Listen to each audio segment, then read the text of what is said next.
24ला दिली होती आणि 3/11पर्यंत सगळ्यांनी अर्ज करायचे होते।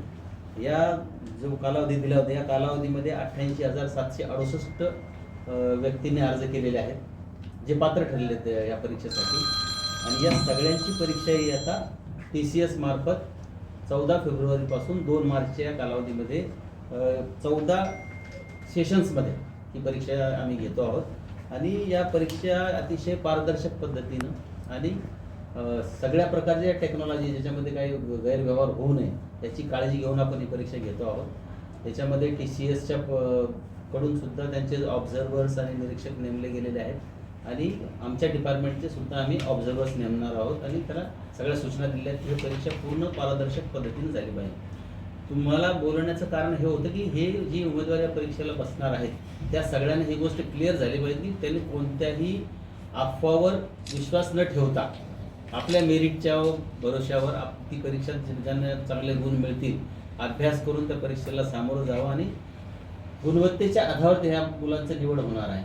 आता ही परीक्षा घेत असताना आपण अतिशय खूप चांगल्या पद्धतीनं त्यांना सूचना पण दिल्या आणि काळजी पण घेतो। त्याच्यामध्ये आपण ही काळजी घेतली की परीक्षार्थींना त्याच्या स्थानिक जिल्ह्यात किंवा लगतचं परीक्षा केंद्र मिळायला पाहिजे।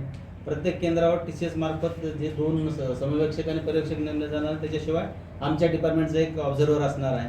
ही परीक्षा एकूण 76 परीक्षा केंद्रावर घेतली जाते। त्या सगळ्या ठिकाणी आपण जॅमर न लावतो आहे जेणेकरून कोणी टेक्नॉलॉजीचा गैरवापर करू नये। त्याच्यानंतर या परीक्षा केंद्रामध्ये जेव्हा प्रवेश दिला जाईल तर त्या मुलाचं सगळं स्कॅनिंग करणार आहोत। त्याला कुठलंही साहित्यामध्ये घेऊन जाण्याची परमिशन नाही।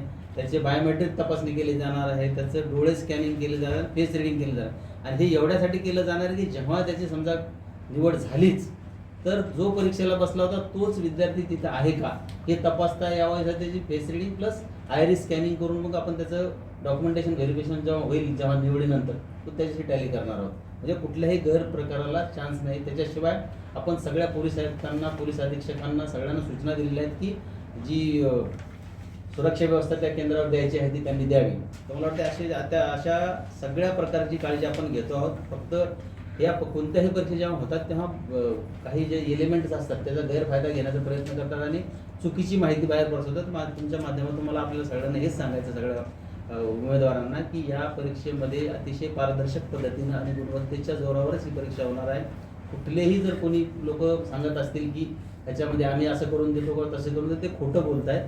त्याच्यामुळे त्या अशा कुठल्याही गोष्टीवर त्यांनी विश्वास ठेवला नाही पाहिजे आणि फक्त स्वतःच्या बुद्धिमत्तेवर विश्वास ठेवूनच या परीक्षेमध्ये ते यशस्वी होऊ शकतात हे मी त्या सगळ्यांना आपल्या मार्फत सांगू इच्छितो।